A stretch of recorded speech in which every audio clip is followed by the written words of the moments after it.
우리 일상 속 자치분권의 작은 변화를 얘기해보는 시간. 수원 자치분권 토크쇼. 여러분 안녕하세요. 오늘도 아주 귀한 손님을 모셨습니다. 오늘은 수원시의 모든 정책들을 연구하고 고민해보는 그런 기관이 있죠. 혹시 어딘지 아세요? 아, 그렇습니다. 네, 수원시정연구원이죠. 수원시정연구원의 박진우 박사님을 모셨습니다. 박수. 아, 예. 안녕하십니까. 수원시정연구원 박진우입니다. 뵙게 돼서 반갑습니다. 네, 이렇게 바쁘신데도 불구하고 함께 해주셔서 감사합니다. 자, 오늘 우리 박 박사님을 모신 이유는 아주 특별하고 아주 의미 있는 그 최근에 논문을 또 말씀 주셔서 그 내용을 조금 여러분께 소개시켜 드리고 싶어서요. 그게 뭐냐면 우리 지방분권의 수준이라든지 역사적인 전개 과정이라든지 이런 것들은 지난번에 우명동 교수님하고 우리가 한번 훑어봤는데 그 과정 속에서 진짜 시민사회가 시민운동이 어떤 역할을 했는지 그리고 또 해외에는 어떤 또 이런 시민운동과 그 지방분권의 역사가 있는지 뭐 이런 것들을 우리는 또 찬찬히 또 살펴봐야 되지 않겠습니까? 그래서 그 부분에 우리 박 박사님이 전문가시기 때문에 이 자리에 모셨습니다. 네, 감사합니다. 네, 박사님. 제가 너무 앞에 서론이 길었는데 네. 이야기 들으면서 한번 그래서 우선 그 전에 우리 박 박사님께서 그 연구를 하시면서 지방분권을 연구를 많이 하셨는데 거기에서 시민사회가 느끼는 그 분권이라고 하는 개념과 실제 분권이라고 하는 그 지표가 있잖아요. 그거 간의 어떤 괴리 아니면은 전 세계의 다른 국가들과 비교했을 때 우리나라의 어떤 분권의 수준을 어떻게 진단을 하십니까? 네, 우리나라가 지금 분권이라고 하는 것을 어떻게 공식적으로 추진한다고 했을 때 물론 이제 저희가 해방 이후에 지방자치를 실시하긴 했지만 본격적으로 이제 지방자치를 실시했다라고 한 시점은 이제 1995년이죠. 이제 95년부터 지금까지 하면 약 30년 됐는데 해외에서 이제 그 전 국가의 지방분권 수준을 측정하는 지표가 하나 있습니다. 물론 예. 완벽한 지표라고는 할 수는 없지만 거기서 이제 우리나라가 다른 OECD 평균에 비해서 분권 수준이 상당히 좀 낮다라고 나와 있어요. 그래서 1995년도 시민사회 운동을 지속적으로 전개했음에도 불구하고 여전히 좀 지방분권 수준이 고다됐다고 얘기는 하지만 그런 분권을 개선하기 위해 시민운동의 역할이 여전히 필요하다라고 좀 보면 될 것 같습니다. 예. 그 OECD 주요국들에 비해서 어느 정도 우리가 뭐 이렇게 차이가 나는 거죠? 그 분권 지표가 40점 만점으로 40점 만점이요? 예, 그 네. 리저널 어서리티 인덱스라고 해서 외국의 이제 학자들이 만든 지표가 있긴 있습니다. 예. 이제 공식화된 지표는 아닌데요. 40점 만점으로 본다면 우리나라가 지금 현재 13.2점 이로 나와 있습니다. 네. 그러니까 OECD 주요국 평균이 19점이라고 봤을 때 우리가 그렇게 노력을 했음에도 불구하고 아직은 평균을 넘어서지 못하고 있다라고 볼 수 있을 것 같아요. 네. 보통 이제 대학교에서 그죠 40점 만점이면 평균이 20점 정도 나와요. 거기에서 13점이면은 C+ 아니면 D거든요. 이 정도로 가지고는 B 이상은 못 받을 것 같은데. 네. 아직도 많이 낮은 수준입니다. 네, 맞습니다. 예, 참 안타까운데. 그러면 이렇게 우리 지방 분권의 수준이 아직까지 낮은데 그렇게 낮은 어떤 역사적인 어떤 이유가 있을까요? 역사적인 이유라고 한다면 이게 아무래도 그 지방자치, 지방분권이라고 하는 것이 계속적으로 이게 정치인들의 아젠다. 그러니까 대통령이 결심하거나 아니면 정치인들이 해주지 않으면 제도 개선이 좀 어렵다라고 하는 측면이 좀 있는 것 같습니다. 그러다 보니까 시민들의 목소리라든지 혹은 주민의 목소리가 분권에 대한 목소리가 높다고 하더라도 대통령이나 아까 말씀드린 정치인들이 이제 적극적으로 나서주지 않다 보니 생각보다는 좀 더디게 분권 수준이 개선되는 게 아닌가 싶습니다. 예. 그래서 말씀하신 것처럼 정치인들이 주요 이제 정책 결정권자들의 관심이 지대하게 좀 영향을 미치는데 그럼 우리나라 지방분권 역사적 전개 과정에서 중요한 어떤 순간들이 있지 않겠습니까? 그래서 그런 부분을 몇 가지만 이렇게 좀 찝어주시면 기억하기 쉽게 해주시면 감사하겠습니다. 그 아까 말씀드렸던 지표에서 우리나라 지방분권 수준이 상당히 좀 점수가 획기적으로 개선됐다라고 하기 좀 표현이 좀 그렇고요.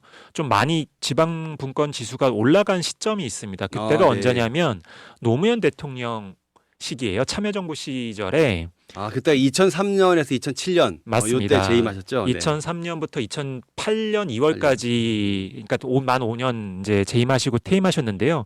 노무현 대통령이 지방 분권에 대한 의지가 상당히 강하셨어요. 예. 그러다 보니까 그때 이제 많은 법이라든지 제도를 시범 삼아 많이 도입을 하셨는데요. 가장 중요하게 그 노무현 정부 때 추진했던 것 중에 하나가 그 제주특별자치도 출범이 있습니다. 예. 이 제주특별자치도 출범은 아마 우리나라에서는 가장 어떻게 보면 분권의 실험이라고 할 수 있을 정도로 그때 당시에 좀 어떻게 보면 많은 주목을 받았던 사례인데요. 이게 이제 우리나라 분권 수준을 좀 개선하는 데 있어서 주요한 어떤 영향을 미쳤다라고 그 지표상으로는 보이고, 두 번째로는 이제 또 한편으로는 국가균형발전 3대 특별법이라고 해서 노무현 대통령께서 그때 당시에 지방 위기, 지방 소멸, 비수도권의 위기 하면서 이거를 해결하기 위해서는 특별법이 필요하다라고 해서 그때 당시에 지방 분권 특별법, 그다음에 국가균형 발전 특별법, 그리고 그 당시에 이제 행정수도를 이전하겠다고 해서 친행정수도 건설 특별법, 그 당시 부결은 됐죠. 이 3대 특별법을 제정한 것도 우리나라 분권 수준을 좀 올린 것이고, 이제 비교적 최근에는 문재인 대통령 때 이제 30년 만에 지방자치법을 전부 개정하면서 우리 수원시가 특례시로 이제 어떻게 보면 지정된 거, 그뿐만 아니라 이제 지방의회의 정책지원관 제도가 도입된 것, 이런 것들이 지방분권을 개선하는 데 있어서 주요한 어떤 장면으로 사건으로 우리가 볼 수 있을 것 같습니다. 예. 딱딱 집어주셔서 머리에 쏙쏙 들어오는 것 같습니다. 우리도 이제 제주특별자치도라는 말을 들은 지 꽤 됐어요.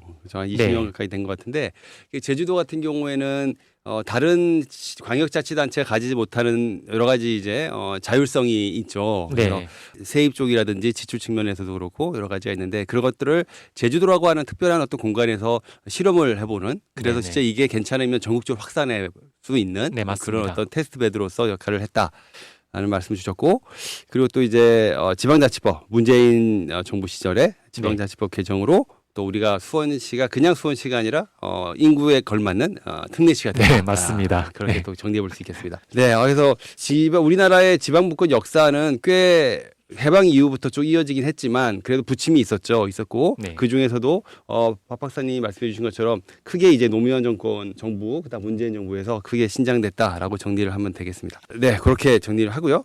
그러면 이제 우리 오늘 본격적인 이야기를 좀 한번 해보겠는데, 그게 이제 지방분권 과정에서 시민운동이에요. 시민운동인데 왜 이런 이 시민운동에 관심을 가지게 되셨습니까? 그럼 어떤 계기라도 있으십니까? 제가 시민운동에 관심을 가지게 된 계기는 제가 이제 전공을 거버넌스를 하다 보니까 거버넌스를 작동시키는 데 있어서 가장 중요한 거는 어떻게 보면 시민일 수 있겠다는 생각이 들더라고요. 그러니까 거버넌스의 주체는 여럿이 있습니다. 그러면 정부 혹은 관료 혹은 공무원, 공공의 측면이 하나가 있고, 다른 하나는 이제 이런 시민사회 단체, 이익단체, 아니면 주민, 민간의 주체가 있죠.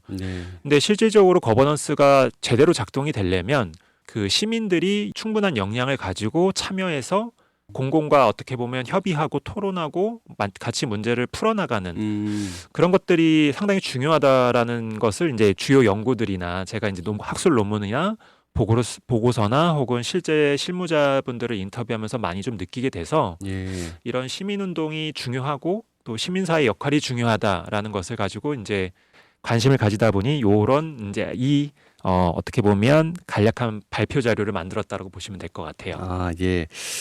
우리가 보통 이제 지방 분권 이야기를 하면 주로 법적인 이야기, 제도적인 이야기, 공공부문의 이야기를 많이 하게 되는데, 박사님께서는 이제 시선을 약간 이제 민간 쪽으로 돌려서 민간 영역에서 어떤 이 역할을 할 수 있는지 또 해왔는지 또 관심을 가져서 상당히 균형 있게 우리가 볼 수 있는 지방 분권을 평가할 수 있는 그런 그 기회를 만들어 주신 것 같아요. 자, 우리가 그 시민운동의 전반적인 흐름들을 이제 말씀해 주실 거라고 기대하는데, 그 전에 우리 노래 한 곡 잠깐 듣고 와서 하죠. 어떤 노래를 우리 좋아하십니까, 박사님은?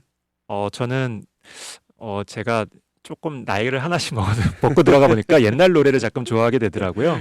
그래서 제가 학창 시절에 조금 많이 들었던 노래를 먼저 첫 곡으로 좀 하고 싶고 또한 네네. 오늘 얘기하는 자치분권이라고 하는 것이 좀 잘 됐으면 하는 길을 닦는다는 측면에서 G.O.D의 길 청해 듣겠습니다. 네, G.O.D의 길 듣고 오겠습니다.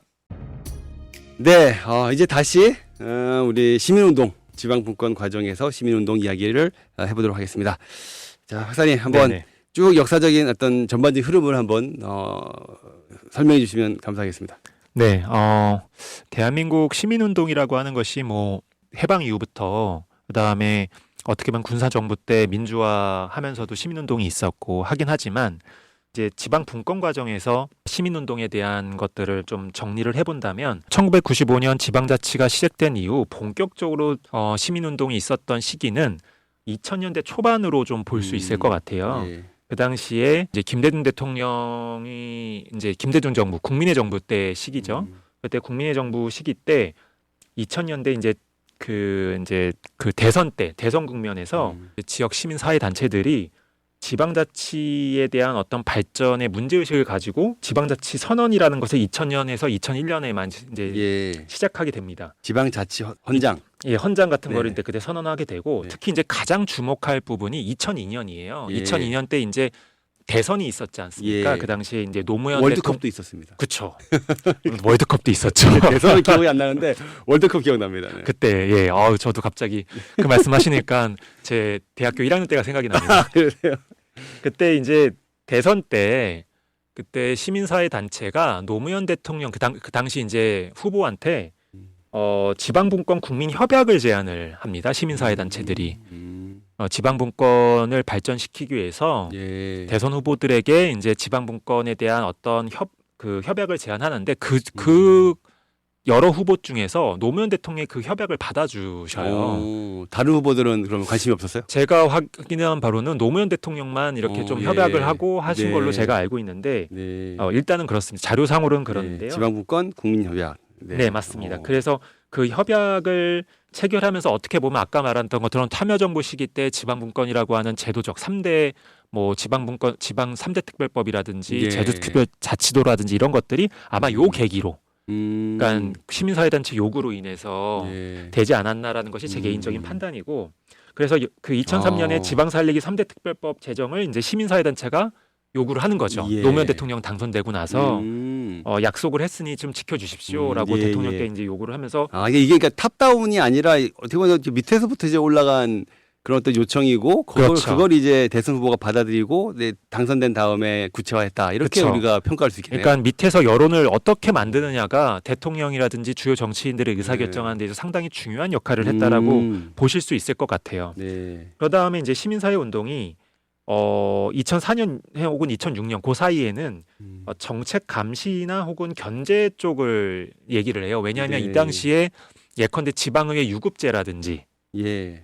아니면 지방자치 권한과 관련된 제도적 개선들이 이루어지다 보니까 시민사회 단체가 그러면 이렇게 강화된 권한이 강화됐으면 시민사회 견제가 없으면 지방자치단체가 부패할 수가 있다. 그렇죠. 네. 그런 운동으로 약간 좀 바뀌게 됩니다. 근데 그러다가 2008년, 2009년에 아까 말씀드렸던 지방의 의원 유급제라든지 이런 제도적 개혁 조치들이 의외로 중앙 집권적인 혹은 중앙 정치인들에게 지방 자치나 혹은 지방 정부가 종속되는 결과가 조금 일부 있는 것 같다라는 차원에서 그 당시에 좀 2008년에서 2009년의 화두가 정당 공천제를 좀 폐지했으면 좋겠다. 지방 의원들. 예. 예. 우리가 기초자치단체하고 광역자치단체의 의회가 있는데 예, 맞습니다. 거기에 의원들을 선출하는데 예전에는 없었죠. 네. 근데 2006년에 정당 공천제가 들어오면서 본질을 조금 훼손하는 것 같다라고 해서 그 당시에 시민사회 운동이 이쪽으로 좀 더 흘렀습니다. 그러니까 원래 처음에 우리가 디자인할 때는 정당 공천 안 하다가 예, 맞습니다.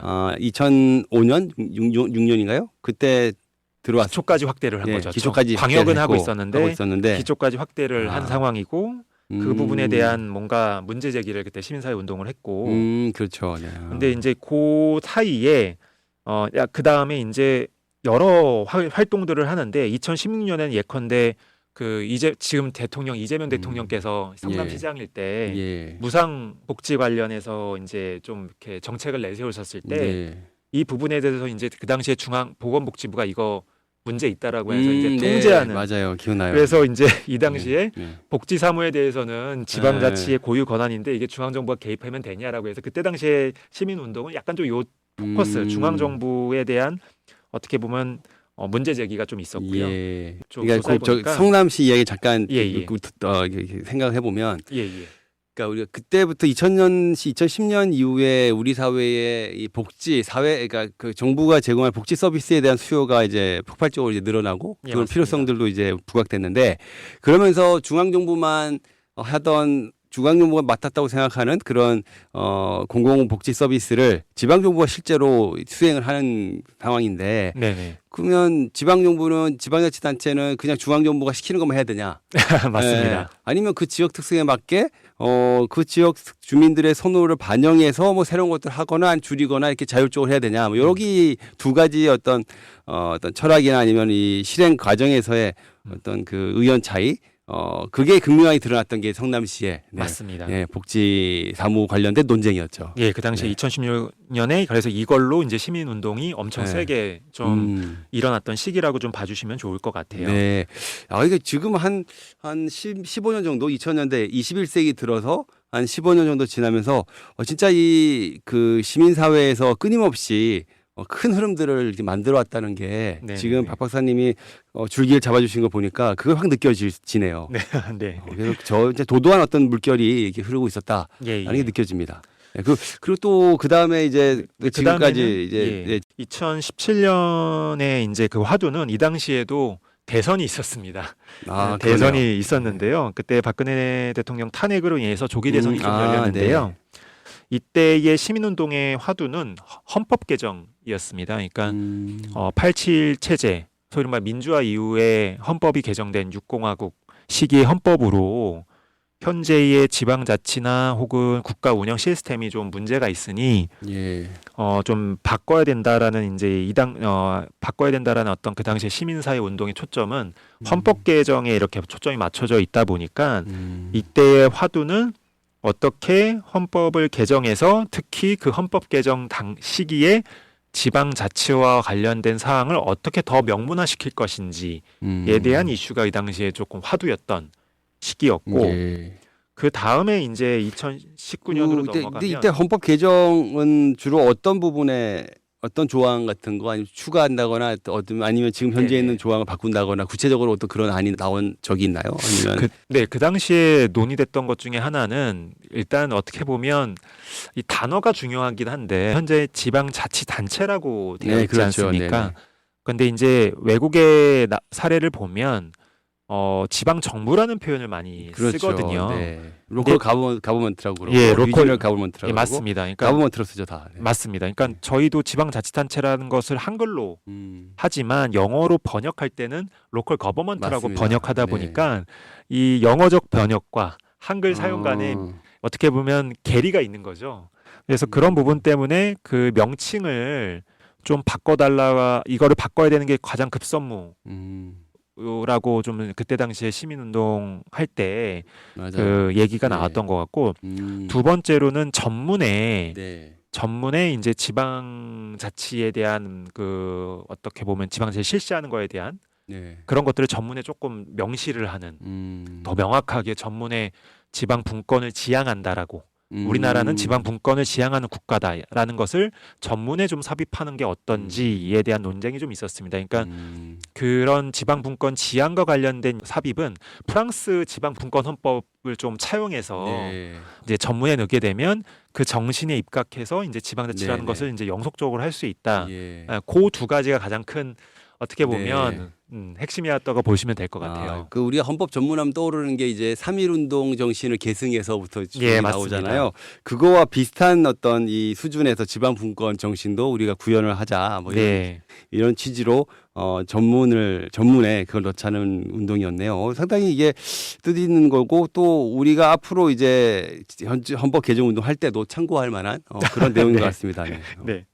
그래서 그런 헌법 개정에 대한 논의가 그때 당시에 2017년에 좀 세게 있었고 그 다음에 2019년에는 시민운동이 연동형 비례대표제라고 그 당시에 이제 어떻게 보면 그 국회의 그 의석수가 예. 너무 거대 정당 중심으로 되다 보니까 소수당들이 국회 의석에 진입하지 못하는 부분들이 좀 예. 많이 발생하는 상황이었어요. 그러다 보니까 2019년에 시민운동은 그 정치의 다양성 차원에서 그러니까 다양한 의사, 계층의 의사를 대표할 수 있는 사람들이 국회에 많이 들어가야 된다라고 하는 그런 문제 의식 하에서 이 당시에 이제 예컨대 독일의 어떤 그 선거 제도를 차용하거나 이런 다양한 외국 제도를 차용해서 연동형 비례대표제를 네. 좀 도입하자라고 네. 해서 그때 당시에 엄청 이제 운동이 일어났고 실제적으로 이게 이제 또 도입이 됐죠. 그렇죠. 그러니까 위성 정당이라고는 비판은 네. 있지만 참. 그러니까 제도가 좀 네, 많이 네, 개선, 그러니까 시민 운동이 있으니까 이런 제도가 네. 예, 개선이 됐다라고 보시면 될 것 같아요. 네. 예, 연동형 비례대표제. 그렇죠. 예, 이 당시에 이게 가장 중요한 2019년에 그게 처음에 공개적으로 이렇게 시민사회에서 요구가 있었네요. 예, 예. 그러니까 공개적으로까지는 아니지만 일단은 그 정치권에서 얘기가 있었긴 하지만 네. 이게 제도 개선의 탄력을 받기 위해서는 시민 운동이 있어야 되거나 시민의 네. 요구가 있어야 되지 않습니까? 네, 네. 그런 차원에서 보면 예, 시민 운동이 이 부분에 초점을 맞추다 보니 제도 개선의 어떤 계기가 되지 않았나라는 예. 생각이 좀 듭니다. 네, 그리고 이제 2020년대 들어와서 네. 또 큰 변화들이 또 눈에 보이네요. 예, 2020년대 이후의 변화들을 본다고 했을 때 2021년의 포인트 중에 하나는 지방 소멸이 가장 큰 문제였어요. 네. 그러니까 우리 수원시는 아직 지방 소멸이나 인구 감소를 얘기하는 지역은 아니지만 네. 지금 수도권 이외의 비수도권 같은 경우에는 인구 감소가 상당히 큰 문제입니다. 맞습니다. 그러다 보니까 이때의 시민운동의 포인트는 지방 살리기 위해서는 공공기관이 좀 이전이 돼야 된다라고 하는 거에 좀 초점을 맞추신 것 같아요. 그때 당시에 시민사회 운동이. 네. 그래서 1단계 뭐 공공기관 이전이라고 하는 것이 노무현 정부 때부터 네. 계속적으로 이전되긴 했지만 그러니까 세종시가 이제 만들어지고 그 맞습니다. 즈음에서 이제 많이 내려갔죠. 예, 세종시가 만들어지고 전국의 혁신 도시 네, 혁신 뭐 도시. 그다음에 뭐 이런 도시들이 많이 만들어졌잖아요. 그래가지고 거기에 공공기관들이 이전하게 되고 그런 것들이 이제 완료가 된 걸 1차 이제 공공기관 네. 이전 완료인데 이제 문재인 대통령도 아무래도 노무현 대통령과 정치적 어떻게 보면은 운명을 같이 하셨고 그 밑에서 같이 일을 하셨기 네. 때문에 공공기관에 대한 지방 이전은 좀 생각을 가지고 있었고 그거에 대한 공약을 일부 발표를 하셨었습니다. 예. 근데 그거를 받아서 이제 시민운동의 포인트는 그러면 2차 공공기관 지방 이전을 좀 해서 지방 소멸이라든지 인구 감소에 정부가 좀 적극적으로 역할을 해줬으면 좋겠다라는 네. 포인트에서 이제 이 당시에 시민운동이 공공기관 지방 이전 촉구를 좀 하는 방향으로 2021년에 좀 전개됐던 측면이 좀 있습니다. 예. 불과 한 4년 전 이야기인데 야, 참 기억이 가물가물하고 오래전 이야기 같아요. 아, 네. 네. 그리고 이때 2단계 공공기관 이전이 그 문재인 정부 시절에 꽤 내려갔죠, 추가적으로. 네, 좀 내려갔죠. 그 당시에도. 그래서 그렇죠. 어떻게 보면 국가적으로는 해야 된다는 당위, 네. 필요성 분명히 있긴 하지만 이 당시에 그래도 공공기관 이전, 근데 실제 공공기관을 이전 그 당사자, 그러니까 공공기관에 속한 종사자 입장에서는 조금 부담스러운 부분이 없지 않아 좀 있었다라는 측면도 우리가 좀 고민을 해봐야 될 부분이 네. 좀 있었습니다. 그렇죠. 삶의 터전을 바꾸는 건데 예, 이게 예. 또 개인의 입장에서는 그게 또 쉽지 않은 문제가 또 있죠. 네. 네네. 그리고 2022년에도 또 중요한 또 그 지방자치단체 간에 어떤 연합이 또 시도되고 그랬었잖아요. 예, 이게 2021년에 방금 말씀드렸던 그 공공기관 이전과 맥을 좀 같이 하는데요. 지금 현재 아까도 말씀드렸지만 지방 소멸과 인구 감소가 지금 너무 심각한 상황입니다. 일례로 제가 그 저희 수원시정연구원에서 이제 지방 분권 관련 균형 발전 관련 세미나를 개최해서 그 국토연구원의 박사님을 모시고 이제 발제를 들었는데요. 거기에 나와 있었던 내용 중에 하나가 청년들이 지금 수도권의 그 인구 감소, 비수도권의 인구 감소의 가장 주된 요인은 청년들의 수도권 집중이거든요. 네. 근데 청년들이 수도권에 살려고 하고 수도권에 머물려고 하고 그러는 건데 그 수도권 청년들이 그 지방으로 내려가는 거를 이민 수준으로 프레셔를 느낀다고 하더라고요. 압박감을. 그러니까 똑같은 국가임에도 그러니까 대한민국이라고 하는 영토 안에 있음에도 그 지방 내려가는 거를 네. 이민이라고 생각할 정도의 압박감을 느끼고 있어서 인구 감소가 혹은 지방 소멸이 가장 큰 문제인데 그 2022년에 이제 그 부울경 이 연합도 그 인구 감소 시대에 그 어떻게 하면 지방이 잘 살 수가 있을지를 예. 고민하는 그 제도고 이 부울경 연합이 제대로 되는 것을 전제로 뭔가라 이제 그 시민운동이 일어났던 거죠. 네. 당시 이제 김경수 지사, 그 부울경 메가시티를 추진했던 김경수 지사가 중도 이제 경남지사를 하차하면서 메가시티 동력이 약간 상실되는 시점이었습니다.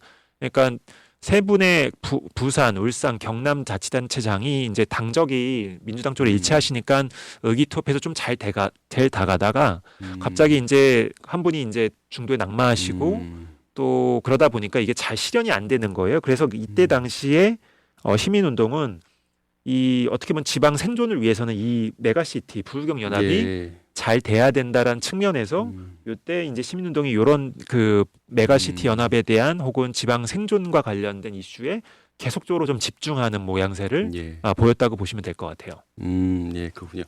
그러니까 우리가 이제 수도권을 중심으로 한 일극 체제 그리고 세종시가 이제 만들어지면서 충청권까지 이제 약간 이제 이 수도권의 범위가 확장된 이런 형국인데 거기에서 나머지 강원권이라든지 경남이라든지 저 밑에 전라권이라든지 이런 곳에서 지방 소멸 인구 감소가 심각하니까 그것들을 어떻게 지역이 해결해 볼까라고 하는 처절한 어떤 그런 이 고민의 소산이다라고 이제 우리가 평가할 수 있겠습니다. 네. 근데 요 당시에 우리가 그 특별자치단체인가요? 네, 그것도 특별지방자치단체입니다. 지방자치단체 그 법도 요 즈음에서 통과된 예, 거죠? 맞습니다. 네. 지금 아까 말씀드렸던 그 우리나라 지금 지방 분권의 어떻게 보면 개선에 있어서 세 장면을 꼽자면 제가 아까 노무현 정부 때 두 건 말씀 네. 두 번의 사례를 말씀드렸고 그 당시 이제 또 마지막 하나가 문재인 정부 때 이루어졌던 지방자치법 전부 개정 그렇죠. 네.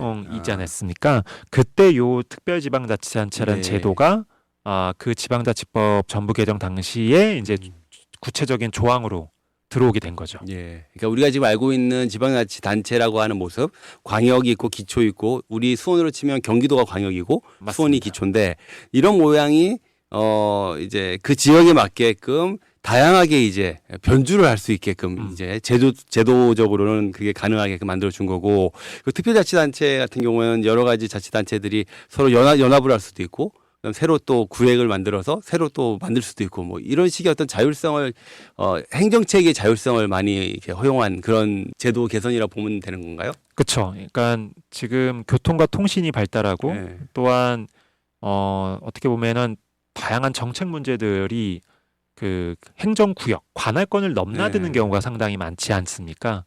그러니까 예를 들자면 수원 내에서 벌어지는 어떻게 보면은 그 이슈가 수원 내에만 국한되는 것이 아니라 인접 용인이라든지 화성이라든지 같이 연계가 되는 부분들이 있잖아요. 그렇죠. 네.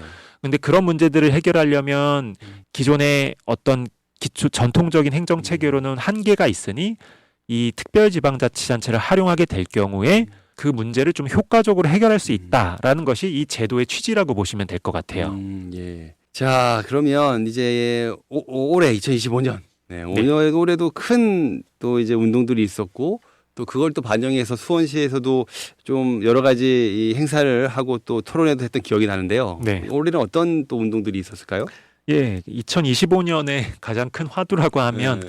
아무래도 계엄으로 인해서 네. 또 이제 조기 대선이 또 네. 열리다 보니까 그 조기 대선이 열리는 과정에서 결국 또 아까 제가 2017년에 박근혜 정부 탄핵으로 인해서 이제 그 87 체제에 대한 기존 헌법 6공학에 대한 어떤 개선이 필요하다라는 그 분권 운동을 말씀을 네. 드렸는데요. 헌법 개정 운동을 2025년에도 똑같이 분권 개헌 운동이 지방 분권 개헌 운동이 일어났고 그 말씀드렸던 그 헌법의 그 전문의 지방 분권에 대한 혹은 지방 자치에 대한 취지 예. 그리고 자치단체 지방 정부로 하자라고 하는 것들 이런 것들이 이 당시에 좀 크게 또 올해 가장 큰 이슈였다고 보시면 될 것 같아요. 시민운동에.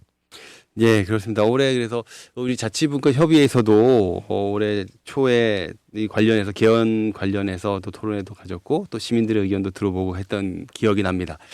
자, 이렇게 우리가 21세기 들어서 지방 분권 과정에 큰 흐름 속에서 그 흐름을 좌지우지했던 큰 물꼬를 텄던 그런 시민운동. 그래서 큰 이 방향을 잡아줬던 그 시민운동의 흐름들을 살펴봤습니다.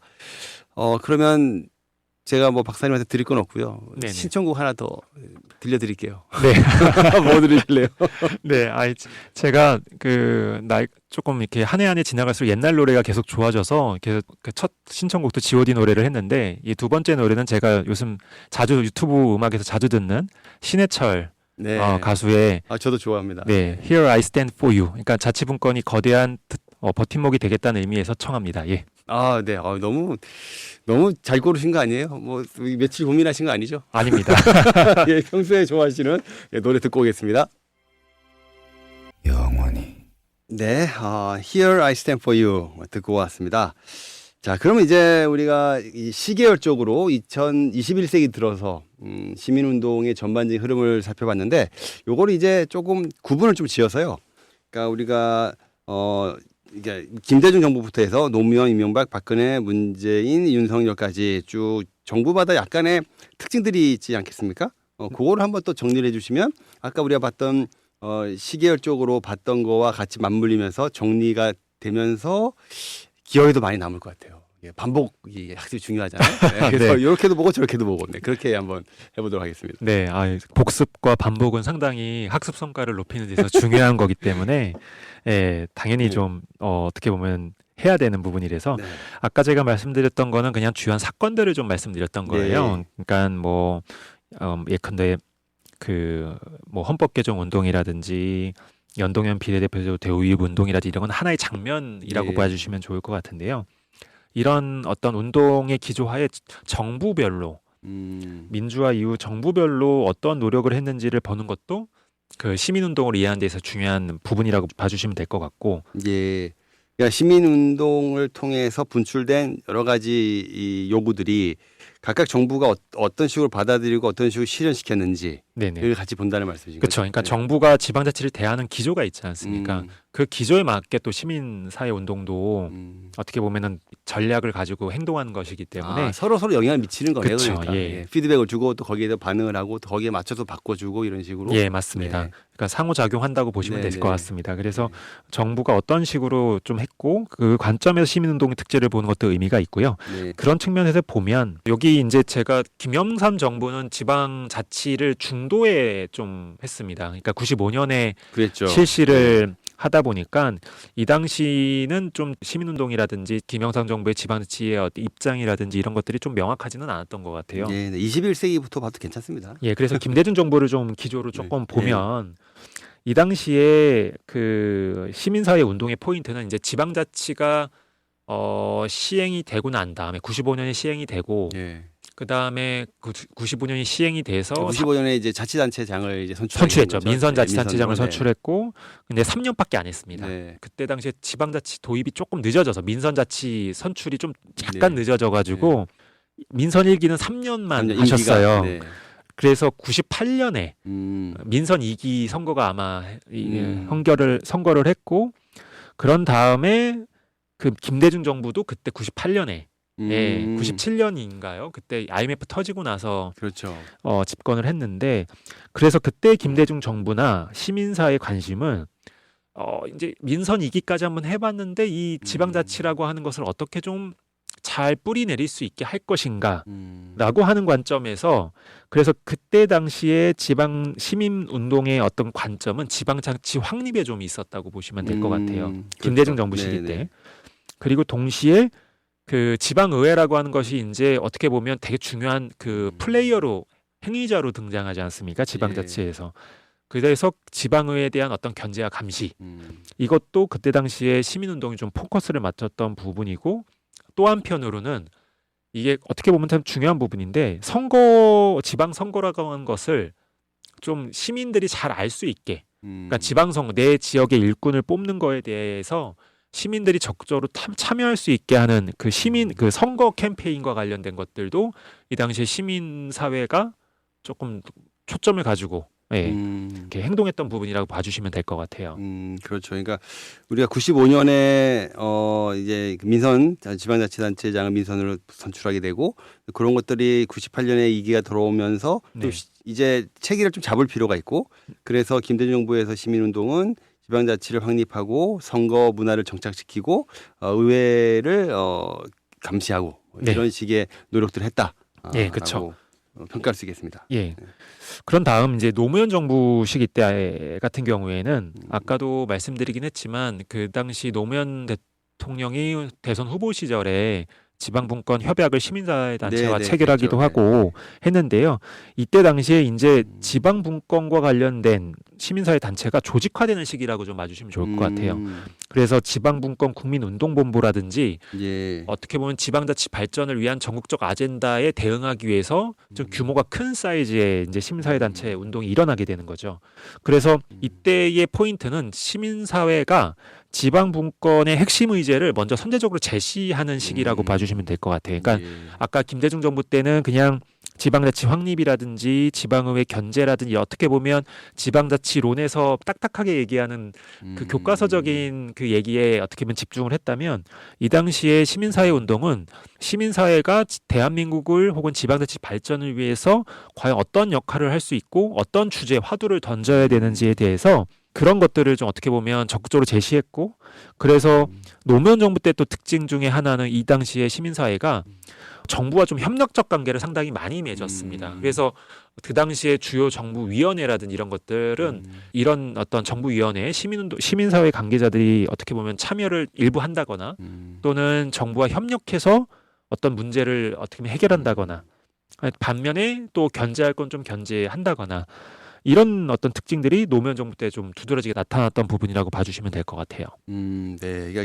김대중 정부에서 시민운동이 어떤 지방자치의 형식적인 측면에 정착에 초점을 뒀다면 노무현 정부에서는 좀 더 실질적인 지방분권이 되기 위한 적극적인 시민사회의 역할이 이제 대두되기 시작했다라고 예. 우리 확인할 수 있겠네요. 네. 예, 상당히 좀 빠른 어떤 느낌도 들지만 상당히 속도감 있게 시민단체, 시민운동이 이렇게 진행됐다는 느낌이 확 듭니다. 네. 그리고 이제 이명박 정부 때는 아무래도 전임 정권과는 좀 차별화된 보수 정부이기 때문에 좀 엘리트주의적 정책 의사결정을 좀 많이 하셨어요. 혹은 예. 시장 기반에서 합리성에 예. 기반한 민주성보다는 합리성에 조금 더 초점을 맞춘 정부 의사결정을 많이 하다 보니까 이 당시에 시민운동은 그런 어떤 중앙집권적이거나 관료주의적인 어떤 의사결정에 저항하는 혹은 문제를 제기하는 시민운동이 예. 많이 일어나게 됐고 그러다 보니까 정부와 시민사회 간에 좀 긴장관계가 일어났던 시기라고 봐주시면 될 것 같습니다. 그렇죠. 이게 김대중 정부와 노무현 정부 때 발음합이죠. 그러니까 밑에서부터 이제 여러 가지 의견들을 흡수하고 거기에 또 정부가 대응하고 이런 어떤 관계가 있었는데 선순환 관계가 있었는데 이명박 정부에서는 약간 좀 이제 중앙 집권적인 시각에서 지방 단체, 시민 단체들을 대하다 보니 긴장이 형성됐다. 네. 라고 볼 수 있겠습니다. 예, 박근혜 정부 같은 경우에는 그 다음에 좀 넘어가면 이 당시에 박근혜 정부 때는 이 시민사회 운동이 근린자치라든지 주민참여에 실질적인 관심을 많이 가지셨어요. 예. 그래서 지금 현재 수원시 44개 동 같은 경우에 지금 주민자치회로 전환이 되어 있지 않습니까? 네네, 주민자치. 이때 박근혜 정부 때 시민사회 운동이 이런 제도, 근린자치를 좀 개선하는 거에 좀 초점을 맞췄다라고 예. 봐주시면 될 것 같습니다. 그래서 이제 근린자치 그리고 또 주민참여도 확대되고 예. 그러면서 이제 풀뿌리 기반의 지방분권의 조성에 집중을 했다라고 네. 우리가 평가를 할 수 있겠습니다. 네. 그 다음에 문재인 정부는 어때요? 예, 그 문재인 정부 같은 경우에는 내 삶을 바꾸는 자치분권이라고 문재인 대통령이 그 당시에 대통령 시절에 공약도 네. 내세우시고 그랬는데 이때에 그 자치분권위원회나 뭐 이런 균형발전위원회 뭐 여러 제도위원회에 똑같이 이제 시민운동이 제도권 내에서 시민운동이 많이 전개됐습니다. 네. 아무래도 이제 그 지방자치를 개선하려면 실질적으로 공공에 들어가지 않는 이상 네. 좀 어렵지 않나라는 것이 이 당시에 시민운동이 네. 가지고 있는 어떤 시민운동 하시는 분들이 네. 좀 문제 의식이신 것 같았어요. 네. 네. 그렇죠. 이제 의사결정을 어차피 최종 결정은 대통령이 하든 국회에서 하겠지만 그 과정에서 공무원들이 이것들을 하기에는 너무 창의성이 좀 떨어질 수 있으니 네네. 또 자율성도 떨어질 수 있으니 그 공적 영역에 시민단체 내지는 시민의 목소리가 직접 이제 반영되기 위해서는 적극적으로 이렇게 제도권 내에서 시민운동이 전개될 필요가 있다. 네. 저도 여기 자치분권위원회에서 활동했던 기억이 나요. 네. 네. 네, 알겠습니다. 그럼 이제 지난 윤석열 정부는 어떻게 우리가 시민운동을 평가할 수 있을까요? 제가 아까 그 장면별로 얘기했던 시민운동에 장면별로 얘기했던 거에 키워드 중에 하나가 이제 후반부 2025년이나 네. 2021년 중에 키워드 중에 하나가 지방 소멸이지 않습니까? 예. 윤석열 정부도 이 당시에 시민운동이 이제 지방 소멸, 인구 감소에 어떻게 대응할 것인가에 대한 걸로 시민운동이 좀 많이 초점을 맞춰져 있다고 봐주시면 될 것 같아요. 그래서 시도 통합, 예를 들자면 광역시와 광역도를 예. 통합하거나 또는 아까 말씀드린 분권형 개헌 이런 음. 것들의 시민사회 운동이 좀 이때 윤석열 정부 때 집중했던 포인트라고 봐주시면 될 것 같습니다. 네. 그리고 이때 이제 했던 지방분권형 개헌 이 논의들이 지금도 이제 계속 유지되고 있고요. 예. 그리고 또 윤석열 정부가 3년 정도 짧게 끝났기 때문에 그 정도로 우리가 정리할 수 있을 것 같습니다. 네. 자, 그럼 지금까지 우리가 그 시기별로 쭉 시계열을 봤고 그 다음에 정권별로 또 시민운동의 특징과 변화를 또 살펴봤습니다. 자, 벌써 우리 시간이 좀 꽤 됐어요. 그래서 이제 마무리할 시간이 됐는데 끝으로 이제 지방분권 우리 실질적 개선을 위해서 앞으로 시민운동의 과제에 대해서 한번 짚어주시면 좋을 것 같아요. 네. 시민운동이라고 하는 것이 좀 어떻게 보면 어떻게 지방 분권을 개선하는 데 있어서 가장 중요한 요소인데 많은 관심을 좀 안 가지시고 계신 것 같아요. 그 많은 분들이. 근데 이제 시민운동이라고 하는 것을 이제 앞으로의 시민운동이 이제 중요할 텐데 시민운동이 개성하기는 크게 두 가지 측면에서 좀 짚어볼 필요가 있을 것 같습니다. 첫 번째로는 제도적 개선, 제도적 기반을 어떻게 개선할지. 다른 한 측면에는 이제 체감도를 어떻게 제고할지인 예. 건데, 그러니까 소위 말해 분권이 나한테 뭐가 도대체 도움이 되는 건지, 지방자치가 나한테 뭐가 도움이 그렇죠. 되는 건지에 대한 것들을 해야 될 텐데요. 아까 말한 제도적 기반 개선 같은 경우에는 이게 그 시민사회 운동이 시민사회가 열심히 노력은 했지만 여전히 이게 제도 개혁이 좀 단편적인 게 있습니다. 그러니까 제도를 개선하는 데 있어서 특정 이슈에만 좀 그러니까 산발적으로 접근하는 부분 좀 있는 것 같습니다. 근데 가장 근본적인 거는 이제 지방 분권형 개헌이라든지 그렇죠. 앞으로 또 올해 지금 내년부터 예정되어 있는 지방 일괄 이양법 제3차 어떻게 보면 지방자치와 관련된 가장 근본적인 제도이거든요. 그런 부분에 대해서 좀 제도적 개혁이 좀 어떻게 보면 정치적 이해라든지 일정에 휘둘리지 않게 표류하지 않도록 이게 네. 끝까지 잘 나갈 수 있도록 이게 시민사회가 지속적인 압박과 대안 제시를 계속적으로 해야 되는 부분이 있고 예. 두 번째로는 아까도 말씀드렸던 체감도. 그러니까 분권이 도대체 분권돼서 나한테 뭐가 좋은 거냐. 그러니까 분권이 됐을 경우 지방자치가 고도화되면 될수록 이것이 나의 삶의 변화로 이어질 수 있다라고 하는 인식을 확립시켜주는 게 좀 중요한 것 같습니다. 그래서 아까도 말씀드렸던 근린자치라고 한다고 하면 주민자치회, 뭐 아니면 마을 리빙랩, 그다음에 실질적으로 주민 발안제 이런 예. 시민들이 직접적으로 내가 제도를 활용해서 어떻게 보면 지방자치의 개선이라든지 아니면 지방 정부, 집행부의 의견을 적극적으로 개선하는 그런 어떤 행위들, 그래서 내가 그 행위가 실제로 나의 삶을 변화시키는 것들 예. 이런 것들이 좀 어떻게 보면 중요하고 그리고 그 가운데서 가장 어떻게 보면 기반이 된다라고 했을 때는 그런 협력적 파트너십. 그러니까 그 시민단체 하나뿐만 아니라 주민과 자치단체, 지역사회단체가 서로 협력적 관계를 맺는 노력. 예. 네, 이런 것들이 중요하지 않을까라고 판단합니다. 야, 방금 말씀 주셨던 이 미래 우리 시민운동의 과제는 앞으로 쭉 우리가 그 염두에 두고 진행해야 될 전략일 것 같아요. 그러니까 제도적으로 기반을 계속적으로 개선을 하고 거기에 더해서 실제로 지방 분권이 우리한테 체감할 수 있게 그런 어떤 체감도를 올리는 노력도 같이 해간다. 이 두 가지 전략을 같이 병행하는 그런 노력은 앞으로도 계속 필요할 것 같습니다. 아, 네. 그 벌써 시간이 다 됐어요. 그래서 이제 끝으로 우리 박 박사님 귀한 시간 내주셨는데 끝으로 이제 마무리 말씀 한마디 듣고 네. 마치도록 하겠습니다. 아, 예.